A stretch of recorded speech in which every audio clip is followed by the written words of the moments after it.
Bienvenidos una vez más a Futuro Posible. Mi nombre es César Gaitán y en esta emisión del podcast vamos a hablar sobre cómo las inteligencias artificiales, estos algoritmos profundos de computadora, están dándole un significado nuevo al arte. Están ya creando sus propias piezas cada vez más sin la intervención de una persona, de un humano. Y esto creo que está generando una nueva revolución en cuanto a la experiencia subjetiva. Va a estar interesante.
'Bienvenidos una vez más a una emisión de Futuro Posible, este podcast en donde hablamos de cosas relacionadas a la tecnología, la innovación y la creatividad. En este caso vamos a hablar sobre la inteligencia artificial y cómo está revolucionando el mundo del arte. Está planteando la nueva revolución de la experiencia subjetiva.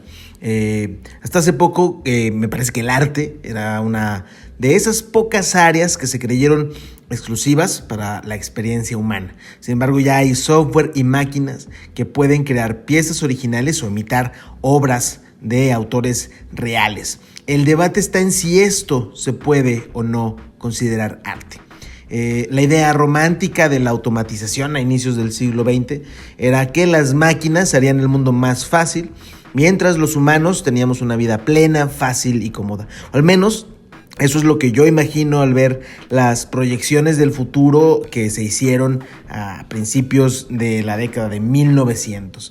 Estas imágenes en donde vemos a gente como teniendo un día cualquiera, bastante relajadas, mientras ya habían aparatos voladores, mientras había casas móviles, digamos de una manera futurista, etcétera, ¿no? Eran utópicas, sí. Mi pesimismo, y creo que el pesimismo que envolvió al presente las hace ver el día de hoy un poco ridículas. Pero cabe decirlo, soñar siempre ha sido el motor de la evolución, de eso no hay ninguna duda. Más de 100 años después podríamos decir que esto se logró de alguna manera, al menos en términos mecánicos. Por una parte, los diferentes inventos que se han construido han empujado industrias como la automotriz. Obviamente se han mejorado líneas de producción y tenemos los inicios ya de automóviles que se conducen a sí mismos. Estos experimentos no son exclusivos de dicha rama, también se han colado a redacciones de periódicos. Ya hay software que es capaz de escribir artículos completos, aunque no es tan fácil discernir entre si lo escribió una persona o no. El lado oscuro de toda esta moneda es la incertidumbre frente a la pérdida del trabajo. Hay máquinas y robots que ahora pueden producir más rápido, más barato, con mayor lógica y menor margen de error. En 2018, el MIT Sloan Management Review señaló que en solo 5 años, es decir, hacia 2023, todas las organizaciones tendrían que hacer modificaciones en sus modelos de negocio debido a la introducción de inteligencias artificiales.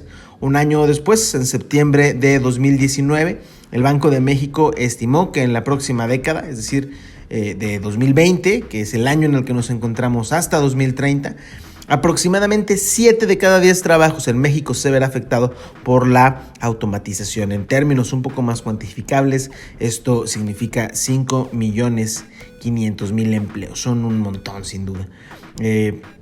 Sin embargo, en todo este tiempo, y recalcando el ángulo central de esta charla, es que hubo algo que creíamos ajeno a la invasión de las computadoras y los robots, y tal vez incluso de manera, yo no sé si inocente, purista, o era solo negación, también era algo que considerábamos imperturbable a las garras de los algoritmos. Y esa cosa, ese qué, es el arte. Los artistas nos habíamos adaptado a los cambios, habíamos aprovechado las herramientas digitales, pero hasta cierto punto nos costaba imaginar que nuestro rol fuera suplantado con la misma facilidad que otros. De nuevo, no estoy seguro si esto es inocencia, si es purismo, si es arrogancia o si es una cosa que hay que defender de manera tajante, ¿no? Surgen varias preguntas. ¿Cómo podría una máquina, que al final son un conjunto de fierros que procesan datos, crear una experiencia subjetiva? ¿De qué forma una computadora va a ser capaz de emular la precisión del pincel sobre los lienzos para capturar la atención de una persona en un cuarto lleno de más personas, ¿no? ¿Qué hay del cine, por ejemplo, la literatura o la escultura? Que no hablamos solo de la parte del producto final que se vende como arte, ¿no? Sino también hablamos del proceso, cómo una máquina va a razonar, reflexionar y decidir entre conflictos éticos, morales, culturales, etc. Esa es la parte que causa bastante conflicto. Yo no sé si incluso esta frase sea como muy extraña, pero yo no sé si lo sublime puede nacer de los ordenadores y los datos fríos. Es una cosa que me parece que hay que reflexionar bastante. La respuesta, sin embargo, creo que ya más o menos se deja ver por ahí y tiene que ver con la inteligencia artificial y el machine learning, tal cual, ¿no?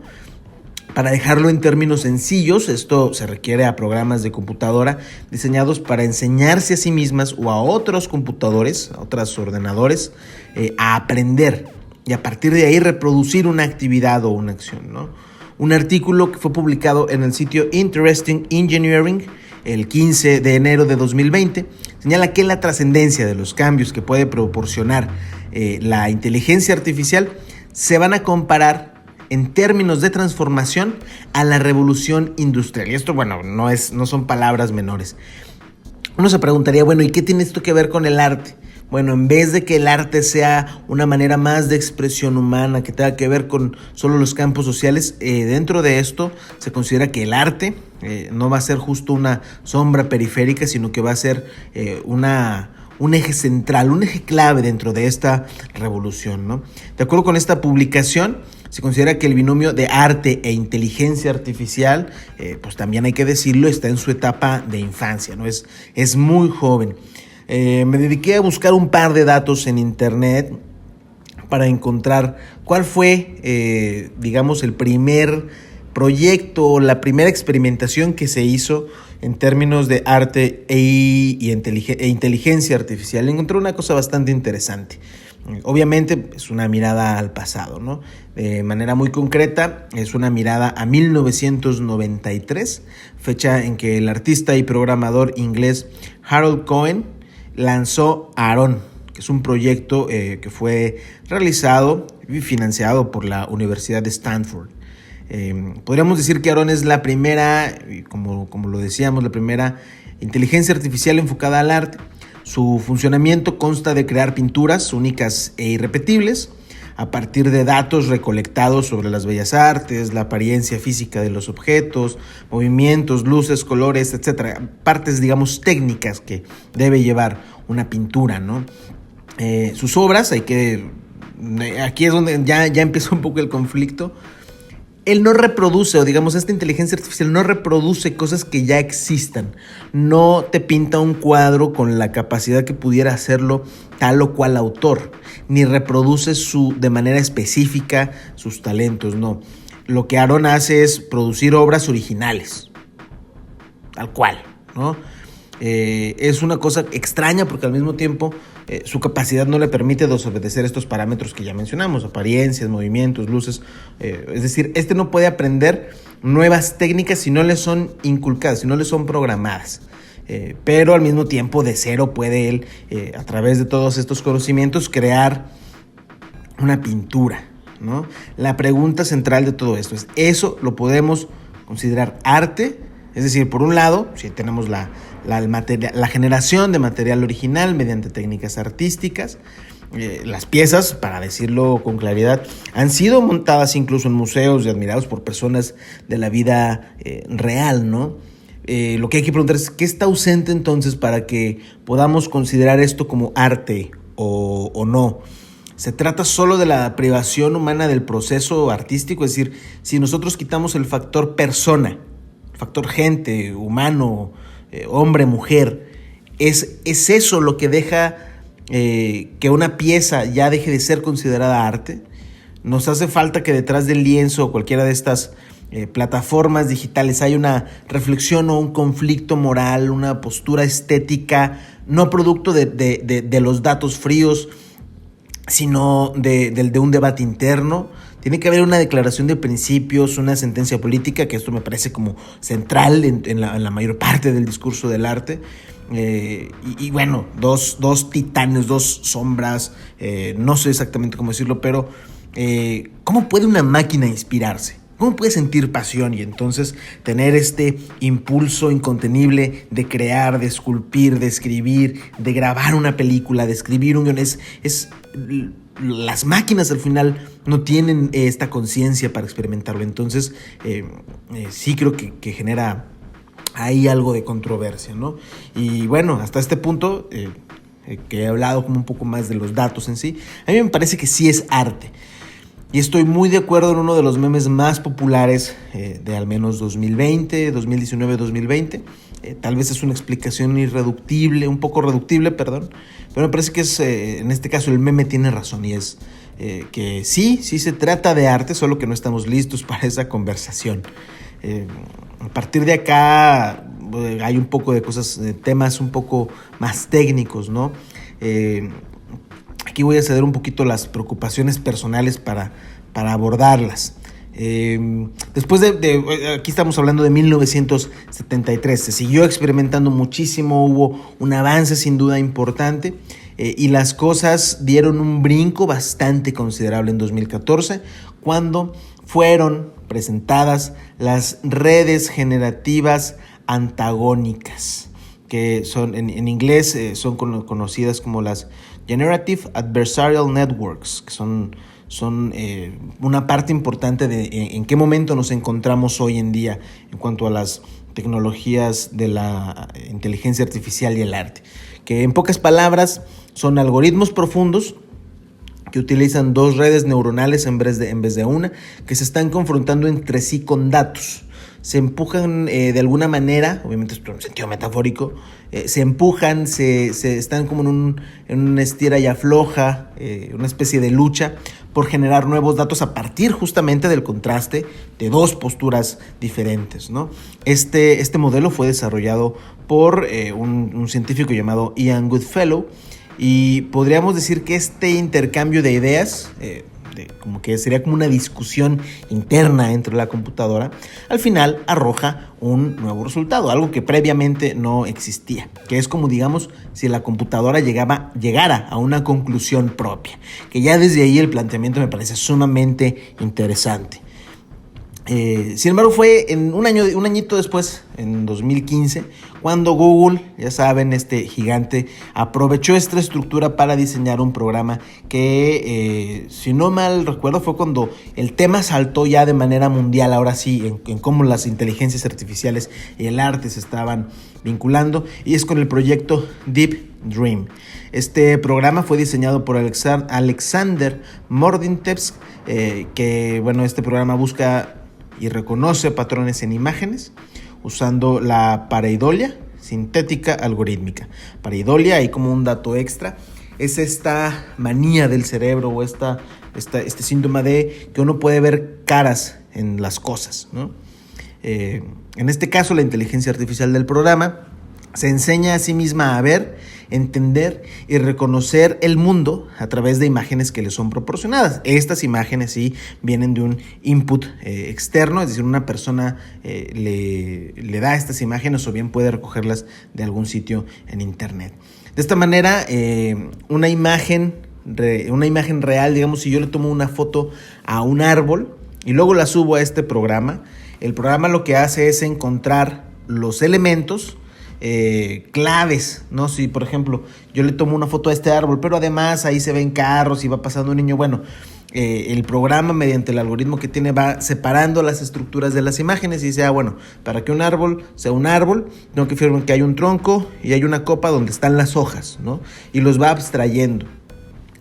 Después de esto, la siguiente parte es que si yo le pido a este programa que me diga cómo se ve ese árbol o un perro o un avión, siguiendo obviamente la lógica anterior, la máquina va a tener un proceso de pensamiento en donde me va a decir, esto es lo que de lo que tú me diste, esto es lo que yo entiendo por tal concepto, árbol, perro, etc. Sin embargo, esto no tiene que ver en el 100% de los casos con las representaciones reales. En una declaración que encontré ahí en el propio sitio, dicen que inicialmente Deep Dream fue inventado para ayudar a los científicos e ingenieros a ver cómo funciona una red neuronal profunda cuando se le da una imagen. Sin embargo, terminó convertido en un proyecto que apoya el arte psicodélico y abstracto, ¿no? La herramienta, de hecho, es pública, puede ser consultada vía internet. La página es deepdreamgenerator.com. Uno puede entrar ahí, subir sus propias imágenes y ver algunos resultados. Y tenía, ¿qué serían? 15 años cuando esto ocurrió. Y recuerdo que ya por ahí en internet se empezaban a decir algunas cosas interesantes. La primera de ello, lo más quizá extraño, es que se decía que Google había creado una computadora que podía soñar y que aparte sus sueños eran imágenes muy raras, ¿no? Que eso en aquel momento a mí me parecía emocionante y no tan inquietante ni de forma preocupante. El segundo punto es que en cierta medida la máquina pudiera tomar conciencia de alguna manera y que entonces se pudiera apoderar del internet. Esto ya era algo tenebroso, pero en aquel entonces era poco probable. Así, mientras Aaron es el antecesor de la inteligencia artificial relacionada con el arte y Google fijó un avance importante, quizá el proyecto que de verdad puso el binomio arte e inteligencia artificial en el mundo vio la luz en 2016 y fue The Next Rembrandt. La iniciativa fue financiada por ING, Microsoft, la Universidad Técnica de Delft y la Galería Real de Pinturas Mauritshuis. Este proyecto tenía por objetivo traer de vuelta al pintor holandés Rembrandt para realizar una última pintura. Obviamente esto no iba a ser posible, pero sí iban a poder traer de vuelta su talento. Para ello, lo que el equipo hizo fue realizar escaneos 3D en alta resolución para analizar y detallar píxel por píxel cada detalle de las obras ya existentes del pintor.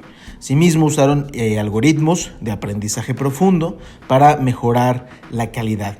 Después de que hicieron esto y con base en los datos, se creó un software que fuera capaz de entender el estilo, la técnica, los detalles más sutiles del artista para que la máquina, la computadora, pudiera replicarlos en una pieza nueva y original. Y aquí es donde ya se empieza a partir un poco la discusión. No se trataba de tomar solo conocimientos al azar y ver qué salía. Se trataba de tomar conocimientos muy específicos, analizarlos mediante las redes neuronales y entonces generar una pieza, en este caso una pintura, que tuviera todos los elementos tal cual la persona lo hubiera pintado en su momento, ¿no? Se tomaron en cuenta datos como qué materiales había en la época, la composición, la geometría, la profundidad, el manejo de las luces y sombras, que bueno, este último punto es una de las cosas que caracteriza a Rembrandt, ¿no?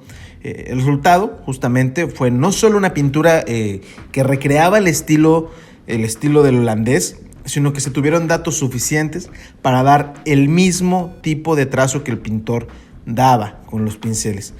Esto obviamente no solo creaba una imagen parecida, sino que incluso la textura era idéntica a los originales. Para esto se usó una máquina que medía la profundidad y al final se lograron poner 13 capas de tinta distintas, una encima de la otra, para que alcanzara incluso la altura adecuada, ¿no?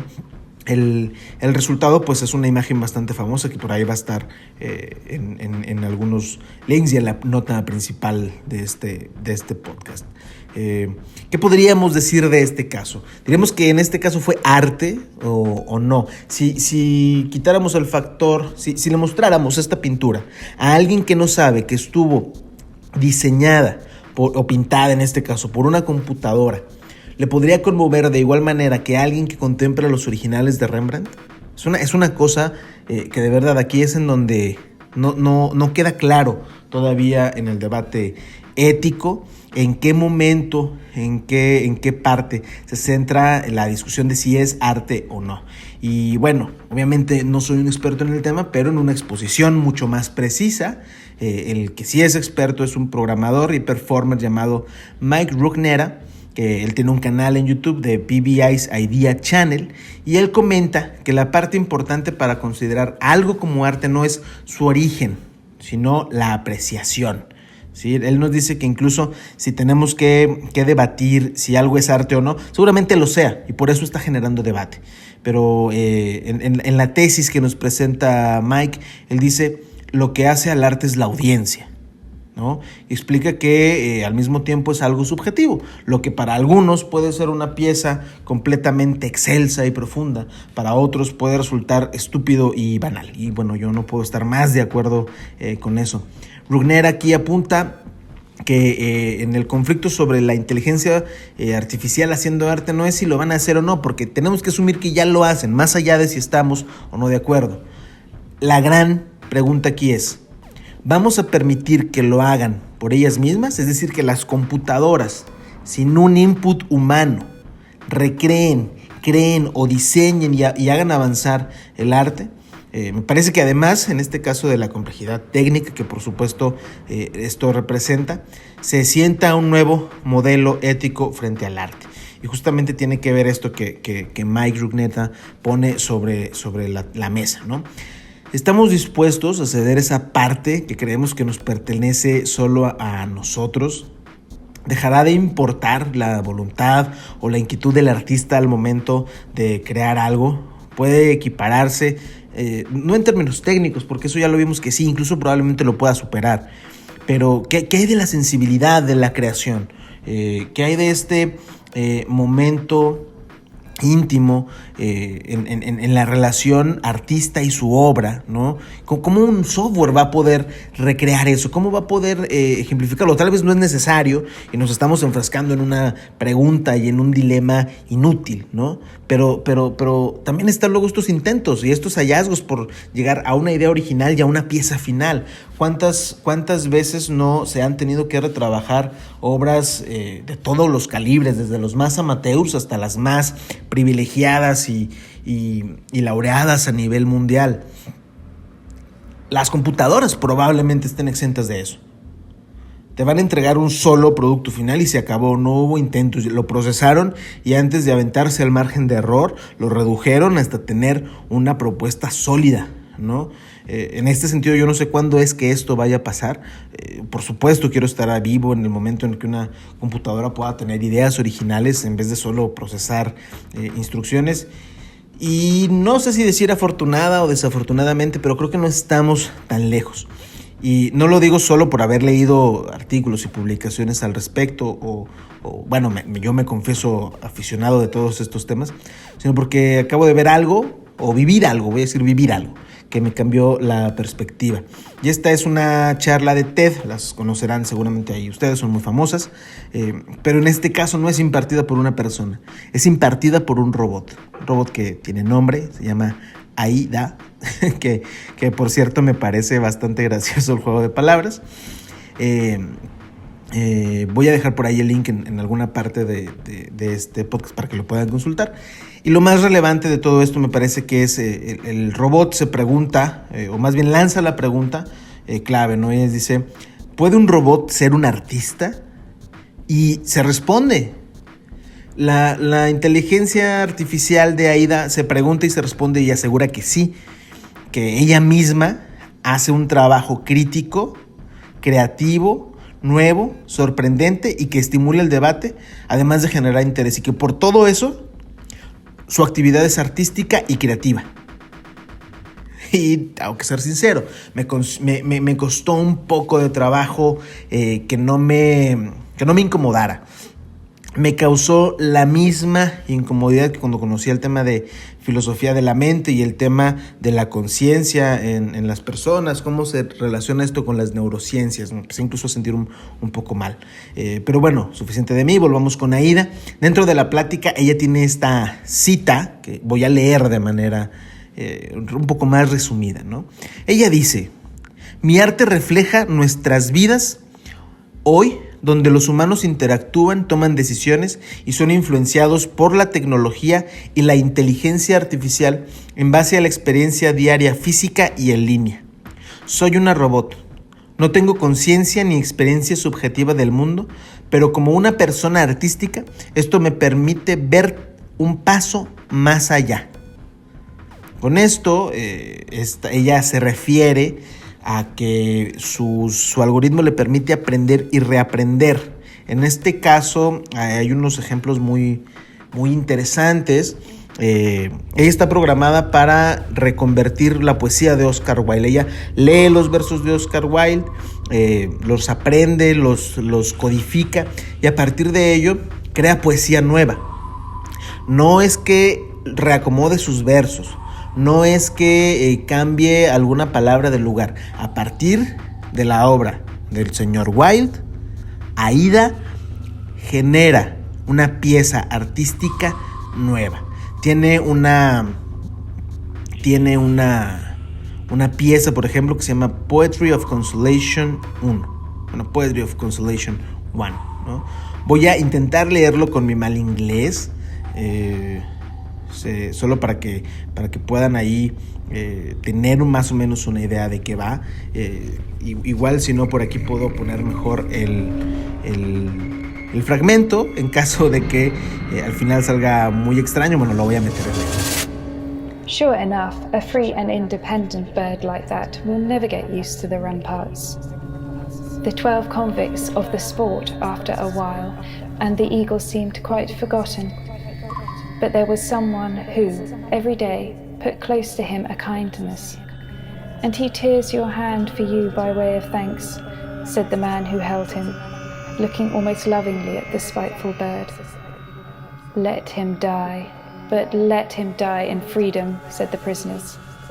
Sure enough, he is free. He feels it. It's freedom. Yes, freedom. You won't see him anymore. What are you about, sticking there? March, march, cried the escort, and all went slowly to where one of its legs was badly hurt.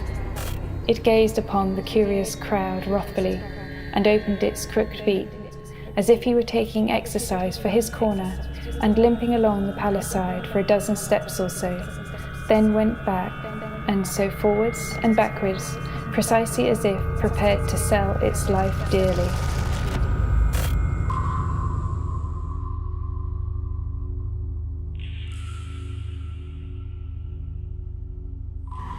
Así es, acabas de escuchar poesía escrita y leída por un robot. Aida, además de esto, también dibuja, pinta y crea esculturas. Suena incluso como una versión mucho más completa de lo que un artista convencional puede hacer, al menos hoy en día, ¿no? Supongo que hasta cierta manera es así como debe sentirse el futuro, prometedor e incierto al mismo tiempo. Recientemente, además, conocí dos proyectos que también involucran el arte y la inteligencia artificial. El primero lo vi en Facebook hace unos meses, por ahí de mayo, abril, cuando una amiga compartió una imagen de sí misma con un estilo que ella llamaba renacentista y ponía el link de una página. Este link, el link que estaba en el post, llevaba a una página de una inteligencia artificial japonesa llamada Gahaku. Su funcionamiento consta de subir, el usuario tiene que subir una fotografía, una selfie. No pueden ser de objetos o de animales. Se supone que la inteligencia artificial funciona solo con rostros humanos, lo cual desde ahí ya me dio un poco de miedo. Después eliges un estilo de pintura y descargas finalmente lo que la inteligencia te dice que es una obra maestra, ¿no? Es decir, tú lo subes, eliges varios estilos, pueden ser obras clásicas del Renacimiento, arte pop, expresionismo, entre otros, y la selfie original te la convierte en una nueva apuesta gráfica. El otro caso que me llamó también bastante la atención ocurrió en Berlín, ya que una inteligencia artificial y 12 artistas trabajaron en conjunto para mostrar lo que sería el nuevo arte urbano. Aquí el nombre está en alemán, intentaré leerlo. El nombre del proyecto es Meisterstück, que salvo y perdonando mi mal pronunciación, quiere decir en alemán obras maestras. Como de la manera en la que funciona esta inteligencia artificial es que se procesan las cuentas de Instagram de estos 12 artistas de diferentes países alrededor del mundo. Fueron analizadas por el software, se leen los datos, las cuentas de Instagram tenían ilustraciones en 2D, diseños en 3D, fotografía y graffiti. La computadora identificó patrones y formas, empezó a aprender por sí misma, a decodificar y a resignificar, y al final lo que entregó fueron justamente 12 piezas nuevas que reinterpretaban lo que ya se tenía. El programa fue diseñado por el estudio alemán Berlin-Walz Wiener y fue supervisado por la modela y artista Giselle Zanotti. Vi algunas de las imágenes, son bastante interesantes. También voy a dejar la página del proyecto por ahí. Y aquí además me parece que hay un factor adicional, y es que todo esto fue financiado y sponsoreado por la marca de bebidas alcohólicas Jägermeister, ¿no? Es decir, ya empieza a haber mecenas, ya empieza a haber marcas que están promoviendo e impulsando el arte generado no solo por personas, sino por computadoras. Así que creo que es una cosa que no le tendríamos que quitar el ojo de encima. Sin embargo, mientras tenemos pues obviamente este dilema, yo quisiera apuntar una de mis últimas inquietudes, y es ¿cómo será el momento en el que sin intervención humana ya una computadora le pueda enseñar a otra a crear cualquier pieza de arte? Solo una comunicación entre máquinas, puros algoritmos. Eso me parece inquietante y sorprendente. Para responder la pregunta central de este artículo, si las computadoras pueden o no hacer arte, yo creo que no es fácil, aunque parezca que sí. Ya lo mencionaba al principio, creo que estamos más inclinados hacia la parte de la balanza que dice que sí. No cabe duda que una de las cosas que hace falta es experimentar, debatir, sobre todo ver qué otro tipo de cosas pueden generar las computadoras mediante la inteligencia artificial. Creo que esto va a cambiar de manera radical la perspectiva de cómo se vincula el trabajo creativo entre una persona y una máquina. Van a dejar de ser herramientas y van a empezar a ser creadoras también. Y creo que sería interesante que, ya viéndonos muy a futuro, ya hablando, no estoy seguro de cuántos años, pero miles, no sé, que uno de los últimos vestigios, o el último vestigio de la humanidad, cuando ya no quede una sola persona con vida, ya sea en este planeta o en otro, lo único que quede sea una computadora que haya aprendido a crear piezas artísticas y lo haga de manera cíclica, una y otra vez, en total anonimato y sin audiencia, que no le importe ni la crítica ni necesite la intervención de hombres o mujeres, y que se dedique única y exclusivamente a crear. No estoy seguro de lo que eso vaya a significar. Si incluso creo que es más un capricho necio y un poco de negación que algo útil, pero me parece interesante, ¿no? Que sería irónico que el arte justamente sea lo último que perdure como vestigio de la humanidad, pero ya no hay un ápice de humanidad en el planeta, y solo una conjunción de datos tomando decisiones de manera autónoma.